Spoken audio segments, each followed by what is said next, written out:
The Prime Minister has the call.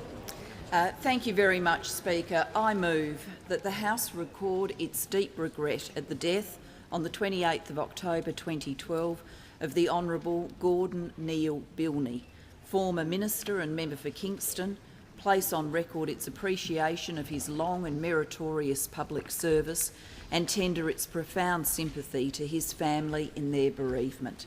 Speaker, today we farewell a good friend and an honoured colleague, Gordon Bilney, who died in Adelaide on Sunday, aged 73. His was a life of opportunity built in the optimistic days of post-war Australia, and he turned his share of that opportunity to the common good through a life dedicated to public service.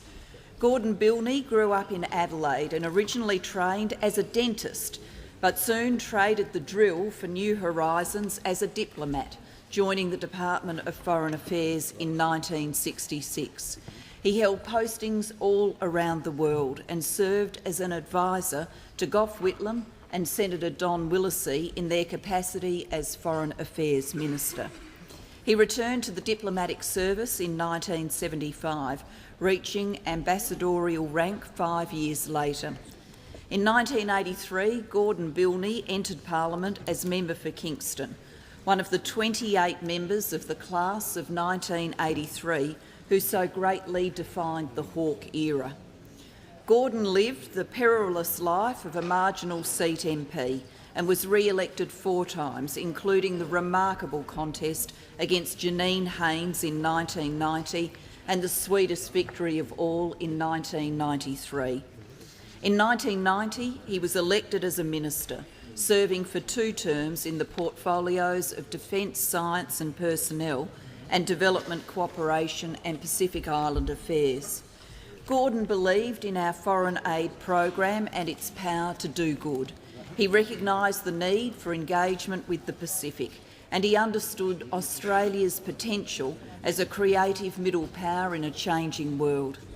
But, Speaker, today Gordon Bilney's friends will dwell as much on his personality as his long record in public life.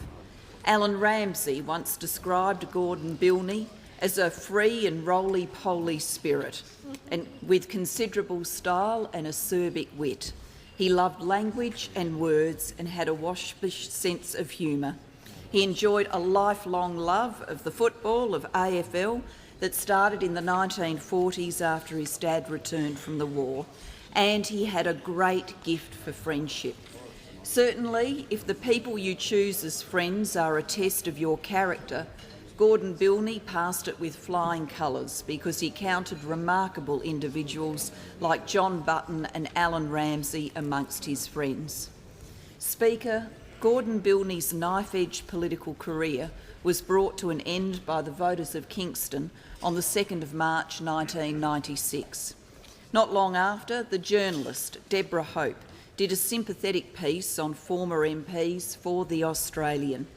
She began with this description, and I quote, "Gordon Bilney is standing by the window of his Adelaide home, a gorgeous glass of red in his hand, taking in the ocean view and thinking about cooking the fish he had caught the day before."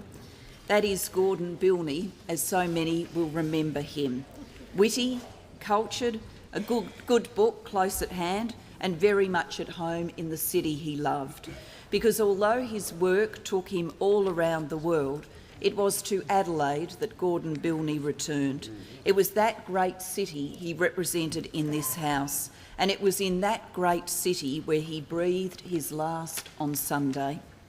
On behalf of the Government and people of Australia, and also on behalf of our Labor family, I extend the nation's condolences to Gordon Bilney's widow, Sandra, to his 3 children, Carolyn, Sarah and Nikki, to his 5 grandchildren, and to all who loved this brilliant man who placed his gifts at the service of Australia and has earned the best accolade any of us can hope for. He left the nation a better place, and we are saddened by his passing. The Leader of the Opposition. Madam Speaker, I rise to join the Prime Minister in celebrating the life of Gordon Bilney, the former member for Kingston. Of particular note, Madam Speaker, is his service to our country as the first ever dedicated Minister for Development and Pacific Island Affairs. This was a good precedent established by the Keating government, and one that perhaps a future parliament might be followed in a future parliament. He was, as the Prime Minister has remarked, a man with a great sense of humour and was a bon vivant of some note. I understand, Madam Speaker, that there are collections of his Parliament House port bottled to celebrate the move from Old Parliament House to this place, complete with a description by Mungo McCallum that still grace the cellars of at least some of the present occupants of this building. If anyone has any, I'd be glad to share it with them. Madam Speaker, as the Prime Minister has also mentioned, in 1993 he was challenged in his seat by the then Senator Janine Haynes, the popular leader of the Australian Democrats, who was trying to break into the lower house of the Parliament.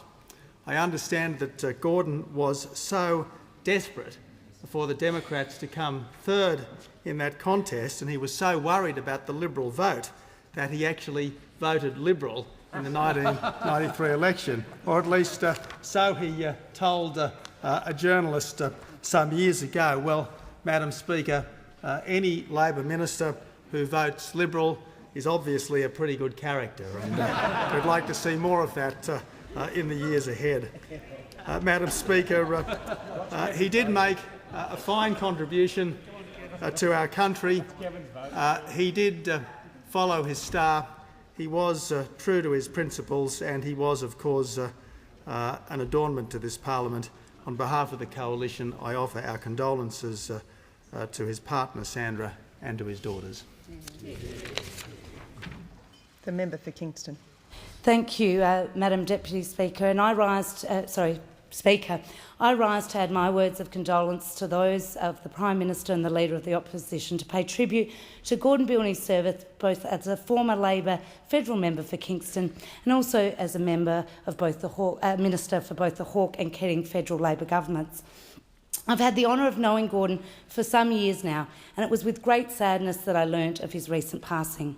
While Gordon had been unwell for some time, his partner Sandy tells me that his passing came as quite a shock, and my thoughts are with his family at this very sad time. Gordon will be truly missed by his family and friends in the local southern suburbs of Adelaide and in the wider community. Gordon served in this parliament as the member for Kingston from 1983 until 1996. The local community in southern Adelaide will remember his commitment to fight against injustice wherever he saw it. He often put it that he would stand up for the underdog. In his maiden speech, Gordon spoke about the things that mattered most to ordinary Australians. He spoke about the importance of ensuring access to quality healthcare for everyone in this country. He spoke about ensuring that housing security was available for those most vulnerable, and he spoke about the struggle of women and the importance of affordable and accessible childcare. People may not be aware that Gordon actually trained as a dentist, and according to his partner Sandy, it was this experience that ultimately led him to pursue a career in politics. He could not stand by and watch while so many Australians suffered from poor oral health because they could not afford a visit to a dentist. He felt compelled to do something to change this injustice. Gordon was never known to back down from a fight, and there's no better example than his fight against the development of open space of Glenthorne Farm in the southern suburbs of Adelaide. Gordon led this lengthy fight by the local community over some years to prevent this land being developed for housing, and it was one that was ultimately successful, and today the land still remains undeveloped. I know that Gordon was very passionate about the history and character of the southern suburbs of Adelaide and stood against a number of development proposals that threatened the character of our beautiful suburbs. Equally, Gordon never backed down from a fight during an election campaign, and there was no better demonstration than this during the 1990 election, where he faced a formidable opponent in the high-profile candidate and leader of the Australian Democrats, Janine Haynes. The Australian Democrats mounted an unprecedented campaign in an attempt to win the seat of Kingston. Never one to be easily rattled, Gordon held his ground against his opponent and ultimately was victorious. During the Hawke and Keating governments, he served as Minister for Defence, Science and Personnel and also as Minister for Development Cooperation and Pacific Island Affairs. Before his life in politics, Gordon also had a distinguished career as a foreign diplomat. In his ministerial roles, Gordon's achievements included fostering our deeper constructive engagement with the Pacific region and particularly focused on improving the status of women in areas of social and economic life where inequalities persisted. Through Australian aid programs, he was committed to enhancing opportunities for women in the region, particularly in the area of family planning. It was under the watch of Gordon Bilney, in his role as Minister for Defence, Science and Personnel, that the recruitment policies of the Australian Defence Force were reviewed and the ban was lifted so that gay soldiers could openly serve in the defence of our nation. These achievements again demonstrated his commitment to eliminating injustice where he saw it. Gordon was a man of tremendous wit and kindness. He was a man who detested pretension and was approachable and well-loved in the community. At times he could be a little mischievous and, in Sandy's words, he loved to stir the pot. Gordon never suffered those he believed to be fools, and one of the stories that has been often recounted in recent days is that he did continue to respond to correspondence after he lost in 1996, but signing off with a new flavour. And I quote, this was one of his letters, "One of the greatest privilege of private life is that I no longer need to be polite to nincompoops, bigots, curmudgeons or twerps." Gordon was clearly demonstrated that he had a way with words, and in his student days at Adelaide University, Gordon was an active member of the playwright for the Footlights Club Dramatic Society. And in life after politics, he continued to pursue his avid interest in the use of words, including being a regular contributor to the Sydney Morning Herald's word-watching column. Gordon will be remembered as a remarkable man of high intellect and wit, but also as an ordinary man who told it like it was and rejected self-importance. After life in politics, Gordon spent a great time enjoying activities such as fishing and reading, and at times could be seen in these corridors at spruiking a McLaren Vale Shiraz or offering a piece of advice. I'm personally grateful for Gordon's advice, support and kind words that he provided to me over the years. My thoughts and sympathies are with Gordon's family at this sad time, his partner Sandy, his daughters Caroline and Sarah, his son Nicholas, his 4 grandchildren and 1 grandson, whom I know he was very proud of. Gordon will be remembered for many years to come for his significant contribution to what he made to his local community, to the country and to our region.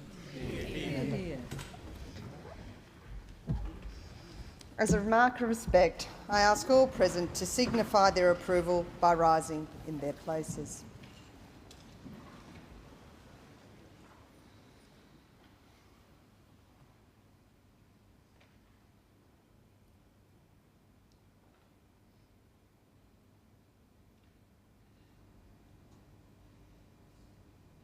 I thank the House.